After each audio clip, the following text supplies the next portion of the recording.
ในวันที่ 12 มิถุนายน 2019 นี้ท่านสุขเกษมปากดีมณีวงศ์หัวหน้าแผนกโยธาธิการและขนส่งแขวงจำปาสักพร้อมด้วยหัวหน้าแขนงห้องหัวหน้าแขนงอ้อมข้างแผนกโยธาธิการและขนส่งแขวงจำปาสักได้ลงติดตามการซ่อมแปลงทางหลวงทางแห่งชาติเลขที่ 13 ไต่เขตเมืองโขงและพบปะโอรมคณะพักคณะของการโยธาธิการและขนส่งของเมืองโขงในโอกาสนี้ท่านหัวหน้าแผนกโยธาธิการและขนส่งแขวงจำปาสักพร้อมคณะ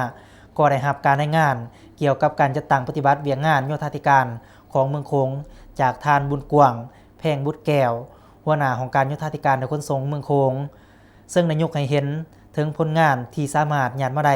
ด้ยกให้เห็นด้านดีด้านอ่อนและข้อคงค้างที่ต้องได้สืบต่อปฏิบัติให้ได้รับผลสำเร็จ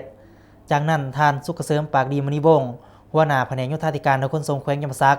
ก็ได้มีความคิดความเห็นโอรมต่อหัวหน้าของการโยธาธิการและขนส่งของเมืองพร้อมด้วยคณะเพื่อเป็นทิศทางในการจัดตั้งปฏิบัติเวียกงานโยธาธิการของเมืองให้บรรลุตามเป้าหมายที่วางไว้ซึ่งท่านได้เน้นให้เมืองเอาใจใส่หลายด้านเป็นต้นแมนสืบต่อเอาใจใส่แบบแผนวิธีเฮ็ดเวียกแบ่งความรับผิดชอบให้เป็นอันเดียวอันละเอียดชัดแจ้งสืบต่อเอาใจใส่ในการติดตามกวดกาบรรดาโครงการก่อสร้างพื้นฐานโครงล่าง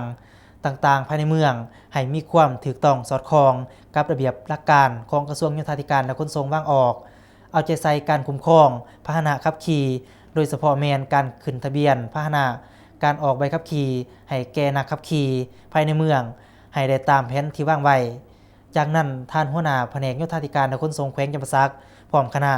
ก็ได้ไปเบิ่งการก่อสร้างเส้นทางเข้าบ้านดอนสันและติดตามการก่อสร้างเส้นทางซอยของเมืองปทุมพรนำอีกด้วยเพื่อกวดกาและสุกอยู่การจัดตั้งปฏิบัติของบริษัทผู้รับเหมาให้ไปตามแผนการที่ได้กำหนดไว้